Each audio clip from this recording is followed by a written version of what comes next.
तो guys, Zuma champions of the world में वो 3DX Chetan, one of my favorite days has arrived. Like apart from CM Punk का return और ये सब अच्छे अच्छे दिन, जेफ हार्डी का टाइटल जीतना, ये सब ठीक है, एक साइड है.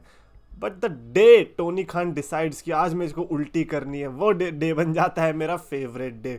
और साल की शुरुआत अब मेरे को लगता है कि बहुत बढ़िया हुई है, क्योंकि टोनी खान ने जो हाथी जितना हग्गा मारा है सोशल मीडिया पर, उस हग्गे को हर कोई अप्रिशिएट कर रहा है, फिर चाहे वो सुपरस्टार्स हो या चाहे फैंस हो.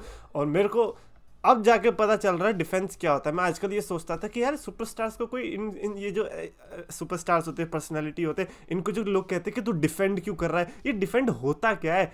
अब मेरे को पता चल गया क्या होता है. मैंने कहा भाई इससे ज़्यादा नीचे नहीं गिर सकते फैंस यार. खैर, आज सोशल मीडिया का वो दिन था जब हमें Vince McMahon, Tony Khan and don't hinder the Zinder ये ट्रेंड होते दिखाई दिए एक साथ. यप, कितना वियर्ड टाइम है ना. Jinder Mahal, Vince McMahon and Tony Khan trend हो रहे हैं, and for one reason only. सबका मुद्दा एक ही है. खैर, सबसे पहले हम शुरुआत करते हैं इस पूरे ड्रामा की, ये कहाँ से हुआ था. टोनी खान ने कल ट्वीट डाला, क्योंकि कल भी लगता है बंदे को मिल गई थी फ्री का गांजा, और उसने सोचा कि अब फूक लेते, काफ़ी टाइम हो गया, लास्ट टाइम का फूका था याद भी नहीं है. सीएम पंक कितनी अच्छा काम कर रहा है डब्ल्यूडब्ल्यूई के अंदर, रेटिंग सारी डब्ल्यूडब्ल्यूई वाले की, रॉक भी आ गया उनके पास, तो फिर अब मेरे को थोड़ा तो कुछ तो हगना चाहिए ताकि मेरे प्रोडक्ट पे भी लोगों की अटेंशन आए. क्योंकि अब वो वाला सिक्का तो काम नहीं कर रहा ना, कि यार डब्ल्यूडब्ल्यूई तो ऐसे कर रही है, हम देखो ऐसे कर रहे हैं, क्योंकि तुम तो उससे भी ज़्यादा बेकार कर रहे हो, तो फिर तुम कैसे करोगे, तो तुम ऐसे अटेंशन लोगे. कल सोशल मीडिया पर यानी कि एक्स यानी कि ट्विटर पर उन्होंने ट्वीट डाले. सबसे पहला ये था कि डबल स्टैंडर्ड, हुक 28-1 के करियर रिकॉर्ड के साथ विनिंग स्ट्रीक पर है और एक चैंपियन को कॉल आउट करता है, और फिर ऑनलाइन जो है लोग गुस्से में आ जाते हैं. मीनवाइल जिंदर महल, जो कि हर एक मैच हारा है, जो कि पिछले साल में रहा है, और उसको अचानक से टाइटल शॉट मिल जाता है. गुस्सा कहाँ पर है? Hashtag all elite wrestling dynamite tomorrow on TBS. भाई अपने डायनामाइट को तो पहले अपने पिछवाड़े में डाल ले, किसी को फर्क नहीं पड़ता. जिसको पड़ता है भाई सब, मेरे को नहीं लगता कि वो इंसान भी है, ठीक है ना. रही बात जिंदर महल और यार ये क्या लॉजिक दिया है बंदे ने. मतलब देख रहे हो, तुमको लग रहा होगा कि ये जिंदर महल के खिलाफ हेट है. यार हेट अगर पहली बात तो ऐसी शक्ल के बंदे को भी हेट नहीं कर सकते. ऐसी शक्ल वाले बंदों को उनको पता ही नहीं होता कि वो बोल क्या रहे. इसका एक ही मुद्दा था कि कैसे ना कैसे करके मैं अपने हुक वाले मैच को और हुक को ना प्रमोट कर दूं अच्छे से. अपेरेंटली शायद से इनका समूह जो और हुक का मैच होने वाला है, क्योंकि वैसे तो घंटे से कोई भाव नहीं देने वाला है इस मैच को. तो फिर इन्होंने, मेरे को ये समझ में नहीं आ रहा इन सबके बीच में समूह जो क्यों फंसता है हर बार. तुम लोगों ने समोआ जो की बैंड बजा रखी है यार. समोआ जो, इससे अच्छा तो तुम डब्ल्यूडब्ल्यूई में आओ, इंजर्ड रहोगे लेकिन इन चीजों से दूर तो रहोगे यार. ये क्या है, वहां पहले सीएम पंक के ड्रामे वाले में फंस गया, अब यहाँ भी फंस रहा है. बट खैर, एक जो मेरे को ट्वीट सबसे बढ़िया लगा था वो ये कि टोनी खान ने सेथ रॉलिंस और जिंदर महल को उतना प्रमोट कर दिया जितना तो उसने समोज और हाइप क्या हुक को भी नहीं किया. मेरे को फनी बात ये लगी कि ये ना किसी बंदे की तरफ से नहीं आया जो कि रैंडम बंदा है. ये वो बंदा है जिसकी प्रोफेशनल रेसलिंग की कंपनी, प्रोफेशनल रेसलिंग यानी कि जहाँ पर स्क्रिप्टेड एंटरटेनमेंट होता है, रिजल्ट प्री डिटरमिन्ड होता है, और उसके ऊपर उसने रिजल्ट्स के ऊपर शॉट्स लिए और कह रहा है कि ऑनलाइन रेज का है. बेसिकली वो बुली करने को बोल रहे हैं. वैसे तो ये गधे के बच्चों की तरह रोज आ जाते हैं कि भैया ये सब मत करो, ऐसे नहीं करना चाहिए, वैसे नहीं करना चाहिए. अब सबसे बड़े बुली बन रहे हैं कि नहीं, जाके ना रेज करो, बुली करो तुम किसी इंसान को. ये कर रहे हैं ये टोनी खान है. ऐसी कंपनी को भाई तुम सपोर्ट ही कैसे कर सकते हो यार. एक जैसा होता है ना कि नहीं यार, I don't hate this company, but ऐसा क्यों. मैं तो ये भी नहीं कह रहा अरे भाड़ में जाए ये कंपनी यार. तुम सपोर्ट करते हो, तुम गधे हो, सीधी सी बात है भाई. इस कोई लॉजिक ही नहीं है. अब 2021 के बाद कोई ऑलरेडी रेसलिंग को सपोर्ट करता है वो गधा है मेरी नज़र में सबसे बड़ा. As much as I loved कि किस तरीके से टोनी खान ने डिसाइड किया ये ड्रामा करने का, जो मुद्दा था वो बिल्कुल ही बेसलेस था. मैं चाहता हूँ कि टोनी खान ये सब हरकतें करे. बिल्कुल जो वॉर वाली फील है वो आनी चाहिए यार. विंस मैकमैन को कॉल आउट करो, ट्रिपल एच को कॉल आउट करो, जो करना है करो. बट तुम्हारा मुद्दा क्या है कि नहीं भैया इसने तो इतना जीता, इसने इतना जीता, ऑनलाइन जाके गालियां दो. तू पागल है, तू पागल. अब पड़ गई ना, तेरे को ही पड़ रही होंगी सबसे ज्यादा गालियां. तो आप जाके सोशल मीडिया पर देखोगे, चाहे फैंस हो जो कि लेजिट फैंस लगते हैं मेरे को, वो वाले नहीं कह रहा मैं जो टोनी खान के पैंट के अंदर छुपे बैठे रहते हैं, उनकी बात नहीं कर रहा हूँ मैं. जो लेजिट फैंस है या फिर सुपरस्टार्स है, वो जो रिएक्ट कर रहे हैं जिंदर महल की फोटो और पोस्ट के साथ, वो मेरे को बड़ा एंटरटेनिंग लग रहा है. क्या बोलते हैं, जैक राइडर ने पोस्ट डाला था जिसमें उन्होंने ये बताया कि हम इतने सारे मैच हार रहे थे, एंड देन जब रेसलमेनिया में जीता, और कर्ट हॉकिंस की बात थी वो, एंड देन जब रेसलमेनिया में जीता तो वो सबसे लाउडेस्ट पॉप बनी वो. तो वो भी बेसिकली एक तरीके से सपोर्ट करते हुए. एंड मेरे को एक चीज़ अच्छी लगी जब जिंदर महल का रिप्लाई आया. अच्छा, जिंदर महल के रिप्लाई से पहले एक और ट्वीट तो है यार, भांग का नशा किया होता तो शायद एक ट्वीट पे रुक जाता, लेकिन इसने पता नहीं कोई बड़ा वाला ही फूका है। उसमें एक और उसने लिखा, जब यूएसए नेटवर्क ने राजगिरी के ट्विटर पे जाके ऐसे ही मजाक में लिख दिया कि केज मैच रेटिंग का क्या, क्योंकि उसके थोड़ा टाइम पहले केज मैच रेटिंग करे जा रहे थे ऑल एलीट रेसलिंग के फैंस, क्योंकि इनकी रेटिंग में तो धज्जियां उड़ रही है, इनकी हर जगह तो धज्जियां उड़ रही है, तो इनके पास क्या है दिखाने को। 1000-2000 ऐसे लौंडे जो कि बिल्कुल ही बेरोजगार थे, उन्होंने केज मैच नाम की वेबसाइट पे अपना अकाउंट बनाए, वहां पे जाके स्टार रेटिंग देने लग गए अपने ही फेवरेट सुपरस्टार्स के मैचेस को, और उसको 10 में से 10 मिल रहे, तो फिर वो कहते हैं कि अच्छा हम रेटिंग में हार गए, अच्छा हम पैसे में भी कम है। लेकिन केज मैच रेटिंग देखो इन 1000 लॉन्डो ने जो दी है, तो बार बार वही हो रहा था, तो यूएसए नेटवर्क ने भी मजाक में लिख दिया कि केज मैच रेटिंग का क्या, तो उस पर टोनी खान कहीं से आ जाता है और फिर लिखता है ये लंबा चौड़ा भाषण बाय द वे, जिसमें उसको लग रहा था कि वो बहुत बड़ा इंटेलेक्चुअल दिख रहा है, लेकिन वो उससे बड़ा चूहा मेरे को कहीं नहीं दिखा। कहता है कि a moral victory for USA is one win more than their world title challenger Jinder Mahal has in the past 364 days, because it's been literally a full year since he won a match. You really put AEW in our place getting Jinder Mahal in a big match on your TV show. Do it more often.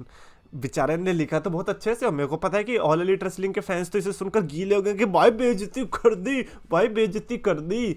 मुझे तो इसमें कहीं पे बेइज्जती दिख नहीं रही है, क्योंकि ये उस कंपनी का ऑनर बोल रहा है जिसको मलाकाय ब्लैक को यूज करना नहीं आया, उसको पता नहीं 6 मैन फैक्शन में डाल रखा है, उसका एक सिंगल्स मैच मेरे को बता दो पिछले 2-3 साल में उसने जो लड़ा होगा, नहीं कर पाएगा तो छोड़ दे, ठीक है। उसके अलावा बाकी लोगों ने भी उसको उसकी औकात दिखा दी है कि जो तू दूसरों के बारे में बात कर रहा है, तू अपने बता, तूने इतने सुपरस्टार्स को जो रख रखा लॉकडाउन में, उनको कब टीवी पर दिखाएगा, तो दूसरों को तो बड़ा जल्दी शीशा दिखा रहा है, तेरी खुद की क्या औकात है।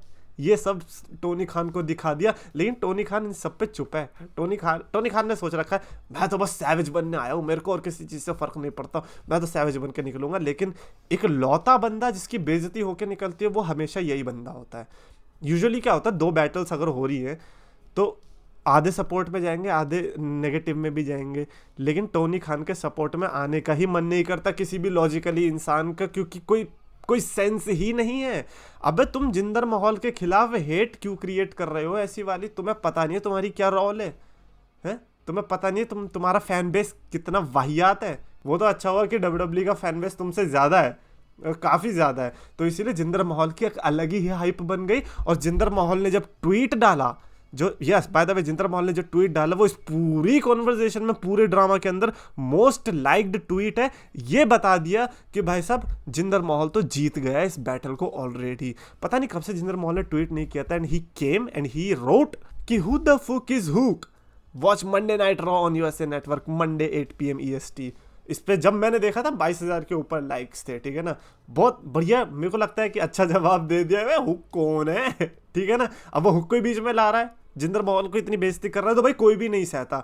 लेकिन मेरे को डब्ल्यूडब्ल्यूई की एक सबसे गंदी बात लगी, जो मैं कहूँगा कि नीचता वाली हरकत कर दी, उन्होंने ना डिलीट करवा दी जिंदर महल से ये ट्वीट। मैं ये कह रहा हूँ कि अगर जिंदर महल ने ये ट्वीट ना किया होता और डब्ल्यूडब्ल्यूई ने बोला होता कि कोई बात नहीं, अटेंशन मत दे ऐसी बच्चे की कंपनी को, तो कोई प्रॉब्लम नहीं थी, बेस्ट डिसीजन था। बट जिंदर महल ने अगर स्टेप ले लिया है, डब्ल्यूडब्ल्यूई तुम्हारा फर्ज बनता है उसको बैक करने का, लेकिन आपने क्या किया, उसको बोला कि बैक आउट हो जा, और उसने वो डिलीट कर दिया। That is one of the most cowardish thing जो कि आप करवा सकते थे अपने सुपरस्टार से। एक ऐसा टाइम जब जिंदर महल लिटरली बड़ा स्टार बन सकता था, जो कि मेरे को लग रहा है कि बन चुका, because next Monday night Raw में थंडरस पॉप मिलने वाली जिंदर महल को। And if you are not going to appreciate Jinder Mahal next week on Raw, then मेरा ट्रस्ट डब्ल्यूडब्ल्यूई फैन से उठ जाएगा, बिकॉज ये विक्ट्री हुई है बहुत तगड़ी वाली। तो टोनी खान के मुंह पे तमाचा मारा है। अगर उसको रेसलिंग कंपनी एक्चुअली में चलानी आती ना, तो वो इस तरीके की हरकतें नहीं करता। उसको एक लेजिट वे में अगर कॉल आउट करना था तो करता। एरिक बिशॉफ के साथ भी वो बहस में घुस गया था, और वो कौन है, टकलू डैक्स, ये रिवाइवल है, रिवाइवल में तो तुम चले ना, यहाँ के तुम अपनी अकड़ दिखा रहे हो। एरिक बिशॉफ की वो क्लिप डालता है कि अच्छा तू यही है क्या जिसने उसे कॉल आउट करा था। अबे जाके देख तो ले उसने क्या किया। उसने टीवी पर जाकर विंस मैकमैन को कॉल आउट किया है। मंडे नाइट वॉर्स यही तो था। उसने ये तो नहीं बोला कि भाई फैंस देखो रो रहे हैं, अब क्यों नहीं रो रहे, अब तो उसके बियर का ट्रक भी आ गया, अब क्यों नहीं रो रहे। कभी ऐसा किया? उसने ऐसा बोला कि ये सुपरस्टार ऐसा है, जॉन सीना अंडरटेकर ने कभी इतनी कम ड्रॉ नहीं करी रेटिंग, जिंदर महल कभी जीता, ये करा क्या? अबे तू क्या कंपेयर कर रहा है टकले? बाल के साथ साथ तेरे दिमाग भी चला गया। रिवाइवल, तू तो जिंदगी में कभी रिवाइव होने से रहा, ये तो भूल जा। डब्ल्यूडब्ल्यू में अगर तेरे को ले लिया ना तो तेरे लिए भाई क्या ही बोले, अब छोड़। वो तो सीएम पंक ने तेरे को थोड़ा बहुत इज्जत दे रखी है, वरना तो मेरे को लगता है कि मैं तेरे ऊपर भी बहुत फटता, बट छोड़। टोनी खान के ऊपर ही आते हैं, एटलीस्ट उसकी बात करते हैं जिसके पास थोड़े बहुत बाल भी हैं, बस बाल ही है और दिमाग तो उसके पास भी नहीं है। ये जो कल ड्रामा हुआ ना, मेरे को लगता है बहुत ही ज़्यादा यूजलेस और बेसलेस था। अगर इसमें टोनी खान ने, उसके पास बहुत अच्छा ऑप्शन था यार इसको अच्छे से कैपिटलाइज करने का, but man he is such a stupid guy. Triple H ने सोचा यार ये क्या है, और जिंदर महल तूने इसको डिलीट कर पहले तो, जो कि मेरे को लगता है गलत डिसीजन था। वो पहले अगर बोल देता कि इसकी रिप्लाई देने की जरूरत नहीं है, हम कर देंगे रॉ में जो करना है, लेकिन अगर उसने ट्वीट कर दिया, माना कि गलती से, उसको पनिशमेंट दे सकते हो, बट डिलीट नहीं करवाना चाहिए था। That is my personal opinion, because जैसे ही वो डिलीट करवा दिया, आई डोंट नो मैन। और ऐसा भी नहीं कि जिंदर महल को हेट मिल रही थी, जिंदर महल बहुत बहुत अच्छे से ओवर हो गया यार। टोनी खान ने इतनी हेल्प अपने रोस्टर की कभी नहीं करी जितनी जिंदर महल की कर दी यार। अब मैं तो ऑब्वियसली जिंदर महल और सेथ रॉलिंस के मैच में जिंदर महल को सपोर्ट कर रहा हूँ, और सेथ रॉलिंस प्लीज, आप तो कभी भी वर्ल्ड चैंपियनशिप जीत सकते हो यार, इस बार हार जाओ, हार जाओ इस बार। अगर जिंदर महल यार नहीं जीतेगा, वैसे तो ऑब्वियसली पता ही है, बट जिंदर महल मैन यार, यू डिड समथिंग क्रेजी। एक हिस्ट्री बन सकती थी, बट डब्ल्यूडब्ल्यू के बैक स्टेज ने सब खत्म कर दिया ट्वीट डिलीट करवा के। बट अच्छा लगा लोगों का रिस्पांस देखकर। मेरे को जो कोच था ना, वो जॉनथन कोचमैन डब्ल्यूडब्ल्यू का पहले का, उसका रिस्पांस बहुत बढ़िया लगा था मेरे को, जिस तरीके से उसने कंस्ट्रक्ट किया था। उसने लिखा कि हम भी बहुत ज़्यादा अम्यूज़ हो जाते थे फैंस पर जब हमारी विक्ट्री को वो ऐसे काउंट करते थे जैसे हमने वो अर्न करी है। हेल, अगर विंस मैकमैन चाहता तो मुझे भी वर्ल्ड चैंपियन बना देता, लेकिन वो स्टोरी लाइन में कभी बैठा ही नहीं। हमेशा ये स्टोरी के बारे में ही होती है, ना कि विक्ट्री के बारे में, और वो भी प्री डिटर्मिन्ड स्पेस में, क्योंकि रेसलिंग में सब कुछ पहले से पता होता है। मुझे लगा था कि एक बॉस ये समझेगा, लेकिन नहीं समझेगा भाई। कोच भाई, आपको लग रहा होगा ये बॉस है, ये नाम का बॉस है, बाकी तो डी का भी लगा दो इसके आगे, वो है ये यार। यार बेचारे लोगों को समझाना पड़ रहा है, पुराने पुराने सुपरस्टार्स को आके, कि भाई तू बॉस है, तू क्या है, तू पागलपंती क्यों कर रहा है सोशल मीडिया पर आकर, क्यों अपना नाम डुबा रहा है यार।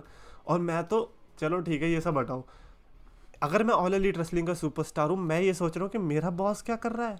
हमें तो ये बताया गया था कि विंस मैकमैन दुष्ट है, ये दुष्ट होना फिर भी सही है, ये बुद्धू है भाई। भाई ये बुद्धू कैसे लीड करेगा हमें। ऑल एलीट रेसलिंग सुपरस्टार्स के लिए हमेशा बुरा लगता है मुझे कि तुम पागलो, तुमने क्यों चुनी है कंपनी। एटलीस्ट 2021 के बाद वाले, अरे तुम कोडी रोड्स को देखो यार, ऐसी थोड़ी आया होगा, उसके पास भी तो कुछ दिमाग होगा। अगर दिमाग है, आंखें खुली है, तब भी अगर तुम उस कंपनी में हो, तुम पागल हो। और सबसे बड़ा पागल एज, जब बेड़ा गर्क हो गया, नाव डूब गई पूरी ऑल एलीट रेसलिंग की, तब जा रहा है भाई, नहीं बचा पाएगा भाई। अगर हो सके क्रिश्चियन को लेके जल्दी डब्ल्यूडब्ल्यू में आ जाओ। ये गलत डिसीजन था। मैं तो उस दिन भी कह रहा था, मेरे को उस दिन भी एज के फैंस कह रहे थे, नहीं भाई तू रुक अभी, एज के बारे में ऐसा, मैं एज के बारे में क्या बोल रहा हूँ, डिसीजन गलत है तो है। और कितना 3-4 महीने हो गए होंगे उस डिसीजन को, आज देख लो क्या है। लड़वाते रहो, कब कितना लड़वा लोगे एज को क्रिश्चियन से, कभी तो थकेगा वो, कभी तो जाएगा एज वर्सेस डैनियल गार्सिया, कभी तो आएगा। खैर बात तो अभी ही नहीं हो रही इस मैचेस के बारे में, तो आगे तो क्या ही होगी। एज और क्रिश्चियन पे ही तो जिंदा थे, वो भी चला ही गया इनके हाथ से। क्या यार, मेरे को इस बारे में और ज़्यादा कुछ बात करने को है नहीं। मेरे को तो लगता है जिंदर महल ने बहुत अच्छे से कुक कर दिया, and I am really really waiting for his entrance on Monday night raw.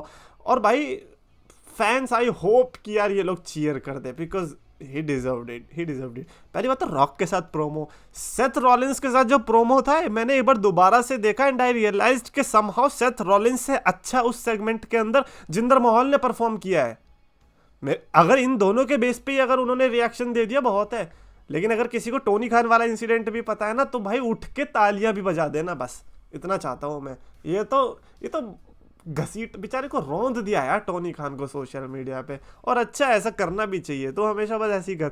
John Cena और अंडरटेकर तो घंटे से कभी तेरे को रिप्लाई नहीं देंगे, लेकिन जिंदर महल से ही अगर तू हार गया तो जॉन सीना और अंडरटेकर तो क्या चीज़ें सोच ले। अगर जिस दिन जॉन सीना और अंडरटेकर ने रिप्लाई दे दिया होता तो भाई तू आज कहीं का ना होता।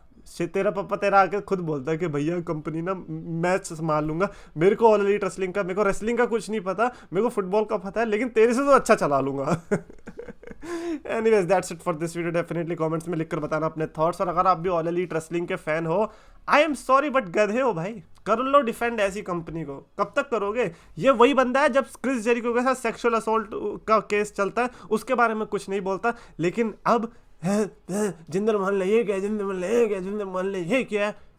मैं पागल, आग लगा देंगे तेरे बालों में। हट। कमेंट्स में लिखना अपने थॉट्स। अगर आपको वीडियो पसंद आए तो प्लीज लाइक करो, शेयर करो, चैनल को सब्सक्राइब करो। मैन कैसे लोग हैं यार रेसलिंग में, आई कांट बिलीव। मैं ये सोचता था कि एक दिन ऑल एलीट रेसलिंग WWE से आगे जाएगी। I was such a stupid guy, but thankfully आंखें तो खुल गई मेरी। काफ़ी लोग हैं जिनकी अभी तक खुली नहीं है, वो अभी भी लिखते all elite wrestling best company, real wrestling, real wrestling, real wrestling. Real wrestling का बहुत बहुत रियल है भाई, मज़ा ही आ रहा है।